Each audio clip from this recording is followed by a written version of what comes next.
I nearly choked on my dinner when my cheating wife demanded I move out.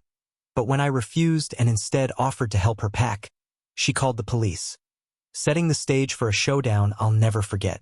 It all began like any ordinary Tuesday evening. My wife, Camille, and I were seated across from one another at the dining table of our Geneva apartment. The soft hum of traffic outside and the gentle clinking of our silverware filled the room. We had been married for a decade. Though we had our fair share of ups and downs, I believed our bond was solid. That night, however, Camille seemed distant. She was absent-mindedly pushing her food around her plate, barely eating, and hadn't even touched her wine.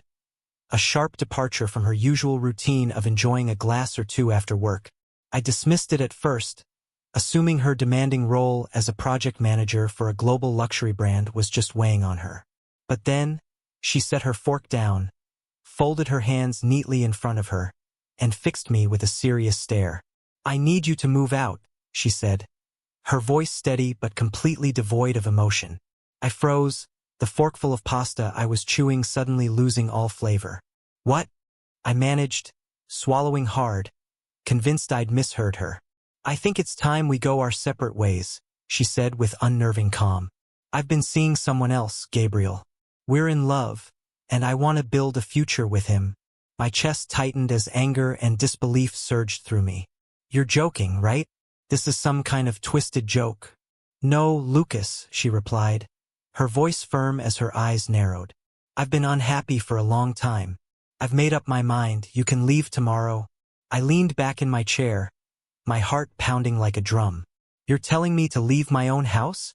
The one we bought together?" "Yes," she said bluntly, without a shred of hesitation.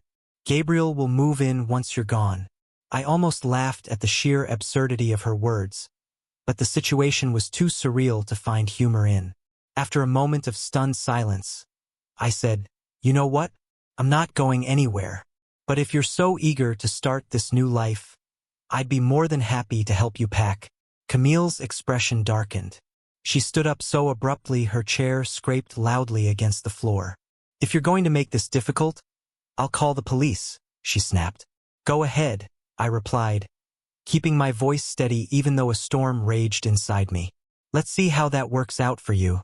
That night, she locked herself in the bedroom while I sat in the living room, my thoughts spinning out of control. I had always trusted her, never once imagining she could betray me like this. But looking back, the signs had been there all along.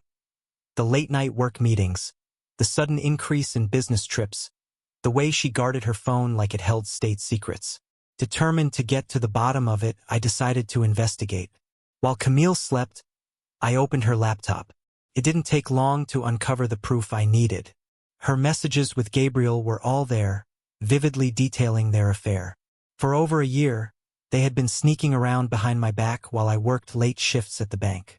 Their exchanges were explicit, filled with passionate declarations of love and detailed plans for the future they envisioned together. My future, in my own home. One message, in particular, chilled me to the core. "Don't worry about Lucas. He's too soft to fight back. Once he's out, it'll just be you and me." They had underestimated me. I wasn't soft, and I wasn't about to let them walk all over me without putting up a fight. The next morning, I brewed coffee and waited for Camille to make her appearance. When she finally came out, she looked at me cautiously, clearly bracing herself for an argument. I remained composed. "So," I said casually, "did you call the police yet?" She hesitated, clearly caught off guard. "No, but I will if you don't start packing." I smirked. "Go ahead. I'm not leaving. And if anyone should move out, it's you." Her jaw tightened as she grabbed her phone. "Fine. You asked for this." 15 minutes later, 2 police officers were at our door. Camille greeted them with a mix of indignation and carefully feigned distress. "My husband refuses to leave," she said in a tone that dripped with self-righteousness. She told them, her voice trembling, "He's threatening me." I remained seated, arms crossed. "That's a lie," I replied calmly. "This is my home. Check the deed, it's in both our names. I have no intention of leaving just because she wants to play house with her lover." The officers exchanged uneasy glances, clearly unsure of how to proceed. "Ma'am," one of them said finally, "we can't force him to leave the property if he has legal ownership. This is a civil matter, not a criminal one." Camille's face flushed red with frustration as she began to argue, but the officers quickly cut her off. "If you feel unsafe, you're free to leave," they said. "Otherwise, you'll need to resolve this through legal channels." As they walked out, I caught the flicker of anger in Camille's eyes. She had expected this to be easy, thought she could intimidate me into compliance. Instead, I had called her bluff. The game was on. For the next week, Camille and I lived like strangers under the same roof, the tension between us so thick it was almost tangible. She continued sneaking out to see Gabriel, disappearing at odd hours and returning late into the night. While she indulged in her new romance, I focused on my own plan, my revenge. Step 1 was securing my financial stability. I consulted a lawyer, who advised me to freeze our joint accounts immediately and start documenting everything. Every bill, every text message, every interaction. I methodically built a case to protect myself for the divorce proceedings I knew were inevitable. Step 2 was digging up dirt on Gabriel. A private investigator quickly uncovered that he was drowning in debt, the result of several failed business ventures. Camille, blinded by her infatuation, had missed the glaring truth. Gabriel was using her as his financial lifeline. Step 3 was exposing their affair. Using the evidence I'd gathered, the incriminating messages and photos, I anonymously sent it all to Camille's employer. Her company had a strict code of conduct, and a scandal involving a high-profile client like Gabriel was enough to launch an internal investigation. Within days, Camille was placed on administrative leave. The fallout hit her and Gabriel like a tidal wave. Camille lost her job, her professional reputation left in tatters. Meanwhile, Gabriel's financial troubles came to light, and his creditors began circling like vultures. Their rosy vision of a perfect future crumbled under the harsh weight of reality. Camille scrambled to salvage what little she had left, but it was too late. Friends who had once admired her now distanced themselves, unwilling to be associated with the chaos she had created. Even her family, who had always stood by her, expressed disappointment in her choices. One evening, Camille approached me in the kitchen. Her eyes brimmed with tears as she spoke softly. "Lucas, I made a mistake. I shouldn't have treated you the way I did. Can we fix this?" I looked at her, the woman I had once loved, and felt nothing but cold indifference. "No, Camille," I said, my voice firm. "Some mistakes can't be undone." The divorce was finalized a few months later.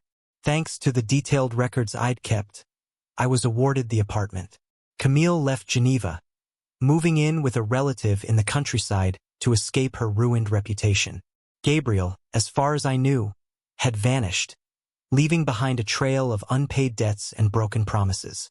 As for me, I rebuilt my life piece by piece. I threw myself into my work, reconnected with old friends, and even began dating again. The betrayal had left scars, but those scars served as reminders of my strength, proof that I could rise above even the deepest pain. One evening, I sat on the balcony of my apartment, the city lights glimmering in the distance. Reflecting on everything that had happened, I realized the revenge, though satisfying, wasn't what had healed me. What truly brought me peace was knowing I had faced the storm head-on and come out stronger. Trust is fragile, I murmured to myself, but so is arrogance. With that, I raised my glass to the future, a future that was finally completely mine.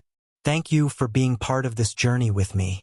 If the story moved you, please give the video a thumbs up and consider subscribing to Lauren's story. I've noticed many of you who enjoy these stories aren't subscribed yet.